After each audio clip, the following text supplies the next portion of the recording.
it has turned out to be gorgeous. It was pretty chilly this morning. There was some frost on the ground. Anyway, I'm going to get the car warmed up, grab Nat, and we're going to go for a rip. Hey guys, Dave from Dave's Glory Shopworks here, and on this episode we're going to do something that has been annoying me about my 67 Dodge Dart for probably 12 to 15 years.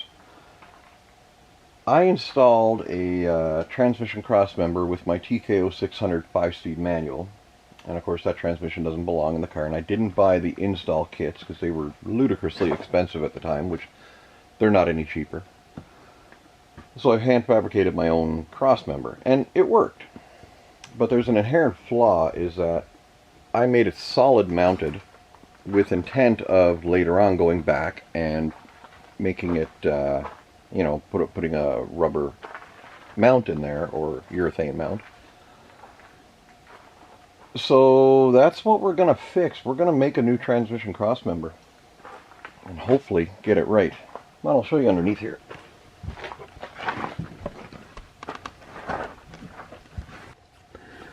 Now what you're looking at is my transmission crossmember.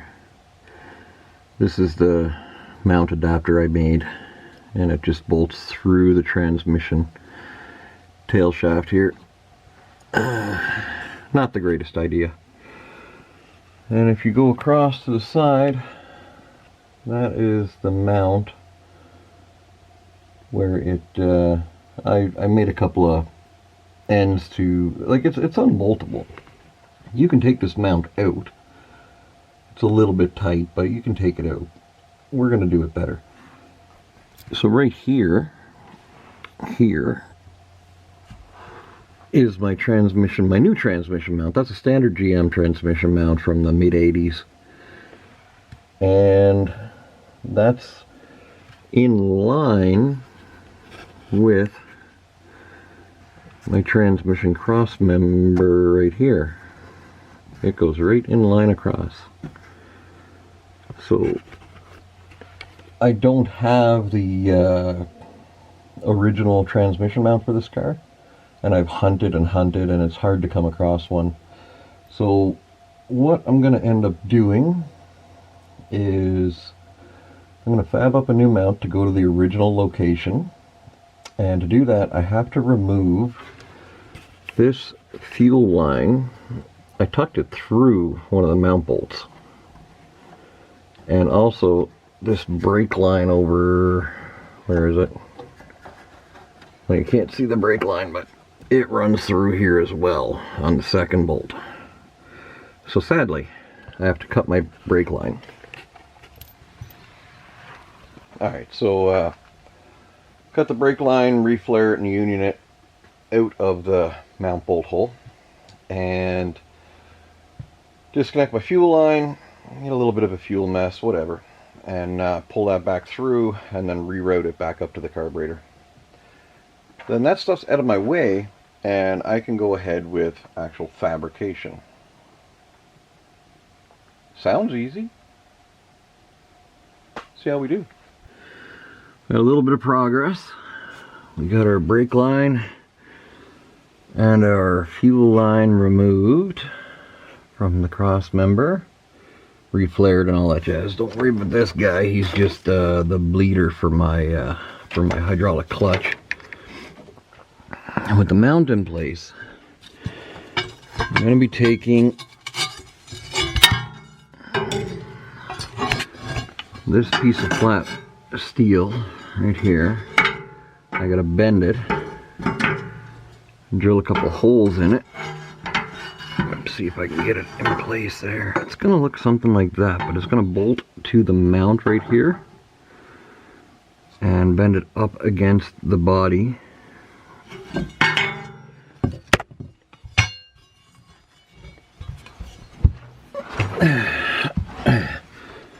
Then I'm going to take this hunk and I'm going to put it up against the back side here. So it's going to fit kind of against the back end and come down behind the mount.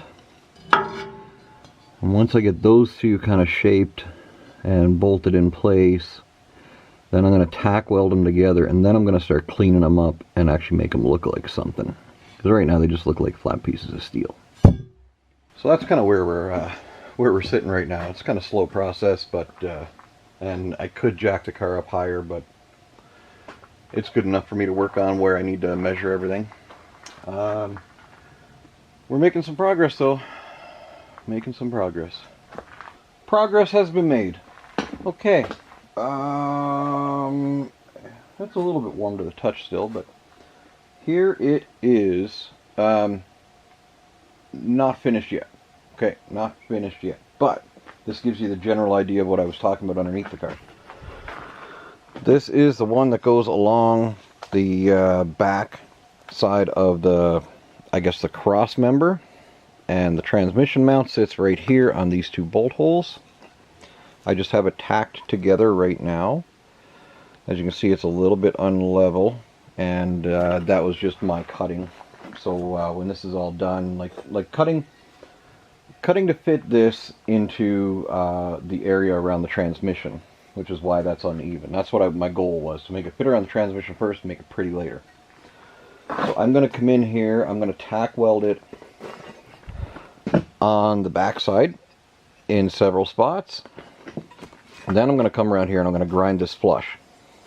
Nice and neat and tidy. I'll lay a bead of weld if I feel required, and I will finish a complete bead of weld here. Then this side, this edge, I'm going to just kind of mark it with the grinder, and then I'm going to bend it up and tack weld it here and weld it along. Same thing on this side, it's just getting a bend and weld. After that, it's going to be plenty strong like that, but I'm gonna fit it and take a look and decide if that's what I like or not. If I don't like it, I will change it or remake it again. But if I do like it, well, it's going in and it's getting bolted in. I'll paint it up, let it dry, put it in, and then it's time to road test the car and look for an improvement that I can feel. I'm pretty sure it'll be a good improvement.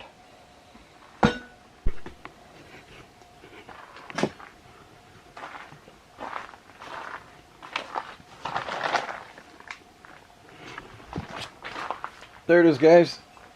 One transmission cross member made out of 3/16 plate steel, welded together, bent, formed, cut, and painted. All that's left now is to install this one and remove the old cross member. I got to zip tie up a few lines and stuff that were some wiring that was being held up before I removed the fuel line and the brake line. Do a quick brake bleed on the rear and take it for a road test, see how it feels. Okay guys, there's full view of our old cross member. That was the mount, the through bolt. And I made this guy, geez, I can't tell you how many years ago. At least 10, if not 12 or more. And I never liked it from the start. It was, I put a cross member in that was too weak when I made it, and it flexed. Okay, couldn't use that. I revamped that one. It was still too weak. And this is when I originally had my NV 3500 5-speed in the car. Anyway, long story short, when I put the TKO 600 in, I made this cross member, and it has served well. I've drag raced with it, I road tripped with it, I've done 1600 kilometer round trips with it. And my rear transmission output seal is not leaking. But has it been causing driveline vibrations throughout the car? Oh yes. Oh yes it has. So, long story short, we've got the old Nyucky out, and the new hotness is in.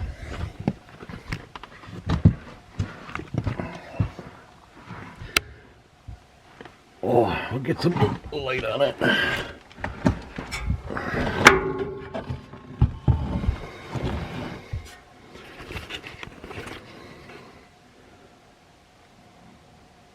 There we have it. New hotness is in.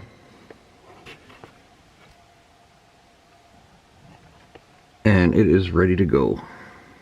Check. Cross member's done. Old one's out, new one's in. Everything's tight.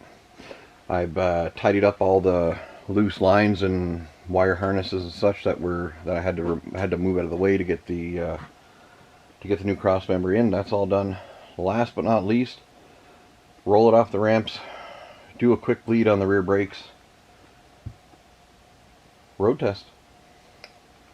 Alright guys, that's got her wrapped up. Crossmember's in, stuff's tied up, rear brakes are bled, brake fluid's topped up, and I've checked everything over again. Everything looks like there's still clearance. I was a little bit worried about my drive shaft safety loop. It is awfully close to the drive shaft, but we'll know if I hear any little rubbing noises, I suppose. The only thing left to do is the road test on this beautiful, beautiful day in October. It has turned out to be gorgeous. It was pretty chilly this morning. There was some frost on the ground. Anyway, I'm going to get the car warmed up, grab Nat, and we're going to go for a rip.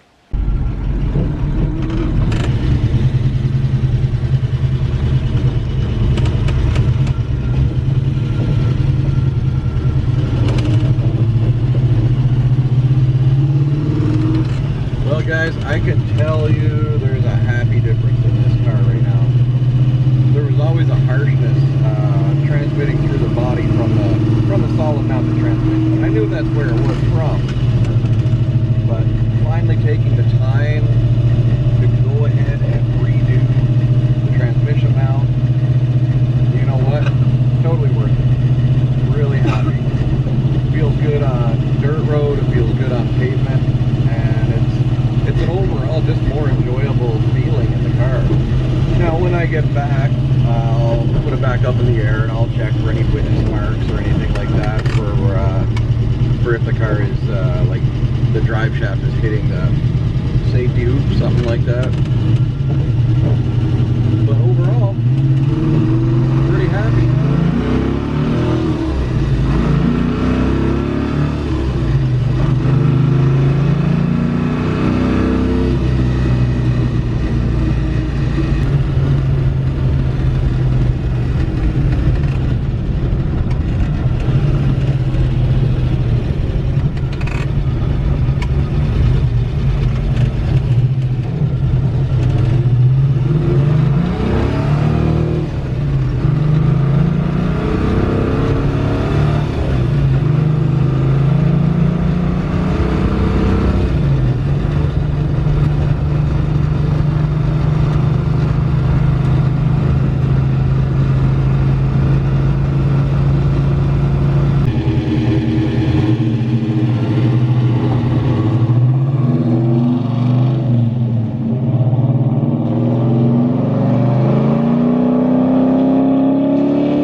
Well guys, as you can see, the Dart is out of the garage.